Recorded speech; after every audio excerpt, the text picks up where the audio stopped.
Bismillahirrahmanirrahim. Assalamu alaikum. Class 3. Today we are going to learn our unit 4. Use of this, that, these and those. तो आज हम पढ़ेंगे कि this, that, these और those हम कब और कैसे इस्तेमाल करते हैं. For example, this is a pencil. ये एक पेंसिल है. And that is a pencil. वो एक पेंसिल है. सो इन दोनों सेंटेंसेस में हमने पहले सेंटेंस में हमने दिस यूज़ किया और दूसरे सेंटेंस में that. This is use two point something which is near us. This जो है हम कब यूज़ करते हैं, ऐसी चीज़ को पॉइंट आउट करने के लिए जो हमारे करीब हो. इसी तरह that is use two point something which is far from us. और दैट हम कब यूज़ करते हैं, उस चीज़ के लिए जो हमसे दूर हो. We use this and that to point one person, place, animal और थिंग. दिस और दैट हम किसी एक चीज़, एक जगह या एक इंसान के लिए यूज़ करते हैं. इसी तरह दीज आर फ्लावर्स. ये फ्लावर्स हैं. And those are flowers. ये वो फ्लावर्स हैं. सो यहाँ पर हमने दीज एंड दूज यूज़ किया है. So these is use two point something which is near us. These जो है वो ऐसी चीज़ के लिए इस्तेमाल करते हैं जो हमारे करीब हो, उस चीज़ को पॉइंट आउट करने. And Dooj is use two point something which is far from us. और दूज हम किस चीज़ के लिए यूज़ करते हैं, जो चीज़ हमसे दूर हो.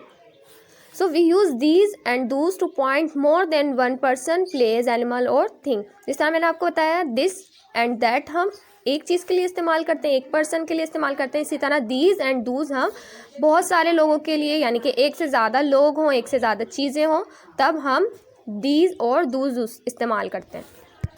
For example, this is a mango. ये एक मैंगो है. मैंगो जो है वो हमसे करीब है, तो दिस इज़ आ मैंगो. तो करीब जो चीज़ होती है उसके लिए हम दिस यूज़ करते हैं. इसी तरह दैट इज़ आ मैंगो. वो एक मैंगो है. सो जो चीज़ हमसे दूर होती है, जब उसे हमें पॉइंट आउट करना होता है, उसकी तरफ इशारा करना होता है, तो हम दैट यूज़ करते हैं. इसी तरह दीज आर मैंगोज़.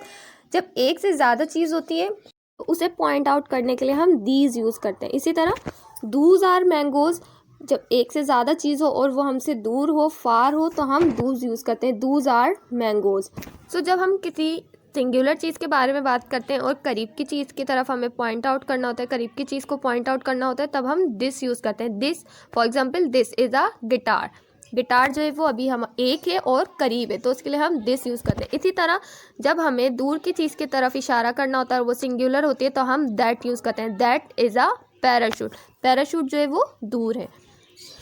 और दीज हम कब यूज़ करते हैं, जब बहुत सारी चीज़ हो और करीब हो, तो हम दीज यूज़ करते हैं. These are books. इसी तरह दूज आर स्टार्स, यानी कि दूर है, बहुत सारे लेकिन दूर है, तो दूर की चीज़ को पॉइंट आउट करना होता है, तब हम दूज यूज़ करते हैं. अब यहाँ आपको अपनी बुक का पेज नंबर 22 ओपन करना है, ग्रामर की बुक का. और exercise 4A, circle the correct word in the brackets. यहाँ पर आपको ब्रैकेट्स में वर्ड्स दिए गए जिन्हें आपको करेक्ट वर्ड को जो है वो सर्किल करना है. This is a shirt and these is a shirt. जैसे कि मैंने आपको बताया, जब एक चीज़ होती है और करीब होती है तो उसके लिए हम दिस यूज़ करते हैं. तो यहाँ पर आप दिस पर सर्किल करेंगे, दिस इज़ आ शर्ट. इसी तरह सेकेंड पिक्चर में देखिए, दैट आर बटरफ्लाइज और दूज आर बटरफ्लाइज. जब बहुत सारी चीज़ें होती हैं और हमसे दूर होती हैं, तो जब दूर की चीज़ों को पॉइंट आउट करना होता है तो दूज यूज़ करते हैं. Those are butterflies. इसी तरह 3 में देखिए, दिस आर फ्लावर्स और these are flowers. So are flowers. So बहुत सारे हैं फ्लावर्स और बहुत सारी होने के साथ साथ ये करीब भी हैं. तो जब करीब की बहुत सारी चीज़ों को पॉइंट आउट करना होता है तो हम दीज यूज़ करते हैं. These are flowers. इसी तरह अम्ब्रेला जो है वो दूर है और एक है, तो that is an umbrella. Clock जो है वो एक है और करीब है, तो this is a clock. So this is a shirt, those are butterflies, these are flowers, that is an umbrella and this is a clock. ये एक्सरसाइज आप अपनी बुक में करेंगे, उसके साथ साथ आप अपनी इंग्लिश ग्रामर की कॉपी में भी ये एक्सरसाइज करेंगे. इसके बाद एक्सरसाइज आपकी 4B है, टिक राइट द करेक्ट वर्ड. यहाँ पर भी आपको जो है वो राइट पर जो है टिक करना है। बॉक्स में आपको 3 वर्ड्स दिए गए हैं, उनमें से जो राइट होगा उसे आप टिक करेंगे। सो फर्स्ट पिक्चर में एक बैग है जो करीब है, तो दिस इज़ आ बैग, करीब की चीज़ हो और सिंगुलर हो तो हम दिस यूज़ करते हैं, ठीक है। इसी तरह सेकंड पिक्चर में बॉल्स हैं जो करीब है मगर एक से ज़्यादा है, यानी कि सिंगुलर नहीं है बल्कि प्लूरल है, तो प्लूरल के लिए हम दीज यूज़ करते हैं। करीब भी हो और प्लूरल हो तो हम दीज यूज़ करते हैं। These are yellow balls, so these पर आप टिक करेंगे। इसी तरह थर्ड पिक्चर में जो है वो बर्ड्स है जो प्लूरल है और दूर भी है, तो दूर के लिए और प्लूरल के लिए हम दूज यूज़ करते हैं, तो दूज आर बर्ड्स। इसी तरह फोर्थ में ट्री है जो एक है लेकिन दूर है हमसे, तो दूर के लिए हम दैट यूज़ करेंगे, that is a coconut tree. इसी तरह लास्ट में दीज आर आंट्स, आंट्स हैं बहुत सारी हैं और करीब भी हैं, तो दीज यूज़ करेंगे, दीज आर आंट्स। इसके बाद आप अपनी बुक की एक्सरसाइज 4C करेंगे, आंसर दी क्वेश्चन। यहाँ पे आपसे क्वेश्चन किए गए हैं जिनके आपको आंसर लिखने हैं। सो फर्स्ट क्वेश्चन है व्हाट आर दीज, ये क्या है? दीज आर पेंसिल्स, ये पेंसिल्स हैं। सो पेंसिल्स हैं, प्लूरल हैं और करीब भी हैं, तो दीज से सेंटेंस हम स्टार्ट करेंगे अपना आंसर, दीज आर पेंसिल्स। इसी तरह what is that, that is a flag, ये एक फ्लैग है, ठीक है। व्हाट आर दूज, ये क्या है? दूज आर शेल्स, ये शेल्स हैं। सो इसके बाद व्हाट शेप इज़ दिस, ये कौन सी शेप है?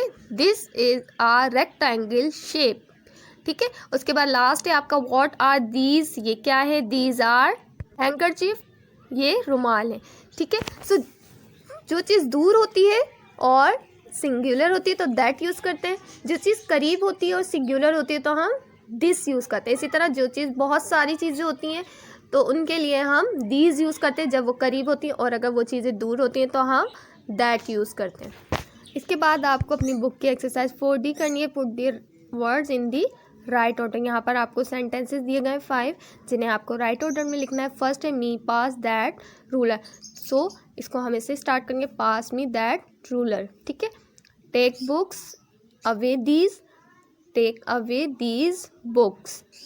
सो पहले आप लिखेंगे टेक, उसके बाद अवे, उसके बाद दीज एंड लास्ट में बुक। इसी तरह those are apples ripe, so सबसे पहले आप लिखेंगे दूज आर राइप एप्पल्स, सबसे पहले दूज लिखेंगे, उसके बाद are ripe apples. This cold glass is of milk, आप लिखेंगे this is a glass of cold milk. 5 है these are flowers beautiful, these are beautiful flowers.